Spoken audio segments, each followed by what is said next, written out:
Kung pupunta ka rin ng South Korea at ayaw mo ng madaming iniisip at last-minute hassle, eto na yon. Gumawa na ako ng video ng list of things that you need to prepare before your flight to Korea. Kaya save mo na tong video na to para may balikan ka anytime. Before we get into the video, plug ko lang kung magbubook kayo ng hotels, activities, tours, packet wifi, eSIM, or anything sa Klook, you can use my Klook code KATIPIKLOOK para magkaroon kayo ng discounts. So, what to prepare before your flight to South Korea as a Filipino tourist? Number 1, valid passport. Make sure na valid pa ng at least 6 months from your travel date. Check nyo rin kung walang punit, damage, or kulang na pages kasi syempre super strict yan sa immigration. Ito talaga ang pinaka-basic pero pinaka-importanting requirement. Number 2, Korean visa na printed copy. Ito naman yung binibigay ng KVAC or ng travel agency kung saan kayo nag-apply. Don't forget na dalhin to on your travel date. Third, pay Philippine travel tax. Travel tax costs 1,620 pesos. Pwede nyo itong bayaran during your flight booking, via TIEZA online, or sa airport mismo. Pero para less stress, I suggest bayaran nyo na siya in advance. Next, e-travel. Of course, mandatory ang e-travel sa lahat ng lalabas ng bansa. Kailangan nyo itong i-fill out before your flight. Ito yung e-travel link, so check nyo na lang. And after filling it out, screenshot nyo yung QR code. Number 5, Korea e-arrival card. Since we're going to South Korea, require din ang e-arrival card. Pwede kayong mag-fill out online, ito yung link, or kumuha ng hard copy pagdating sa Incheon Airport.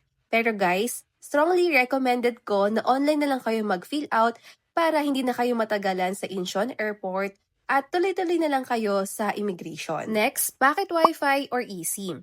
Another thing na prepare namin is internet. Pwede kayong mamili between packet wifi or eSIM. Pero sa case namin, packet wifi ang pinili namin since dalawa kaming gagamit ng asawa ko. Nag-advance booking na nga pala kami sa Klook. If you want the same, search lang sa Klook ang South Korea 4G packet wifi from KT. If eSIM naman, punta lang kayo sa Klook, click eSIM sa itaas, then piliin nyo yung country kung saan kayo pupunta, then choose kung unlimited or ilang gig. And of course, para makasave ba kayo sa mga Klook bookings nyo, you can use my Klook code KATIPIKLOOK. Next is the climate card na ginagamit namin sa Seoul subways and buses. Important to know, walang separate climate card na mabibili sa Klook. Pero included siya sa Discover Seoul Pass or DSP. Yung DSP ay ang all-in-one pass for attractions with option na 24 hours, 48 hours, 72 hours, or 120 hours.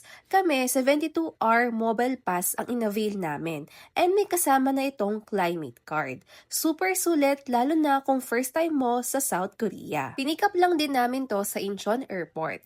If you want to book, search lang ang Discover Seoul Pass sa Klook and then piliin nyo yung may climate card add-on. And don't forget to use my Klook code KATIPIKLOOK. Next naman, ang T-Money Card. Magagamit nyo to sa lahat ng transportation sa South Korea.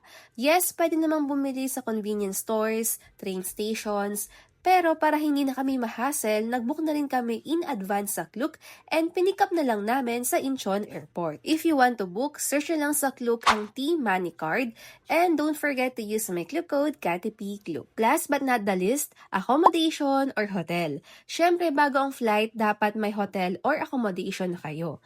Kami, sa Myeongdong kami nagstay kasi city center, paglabas ng hotel andun na lahat, tapos malapit sa shopping, food, and transpo. Ang hotel namin is Calistar Hotel na nabook namin via Klook. Gagawa na lang ako ng separate video about our hotel experience. And if mag-book kayo ng hotel kahit sa amang part ng mundo, pwede nyo yung i-book sa Klook and use my Klook code KATIPIKLOOK for discounts. So, ayun na guys, kung ayaw nyo ng mga last-minute problems, sundin nyo lang tong list na to, ensure na smooth ang flight nyo to South Korea.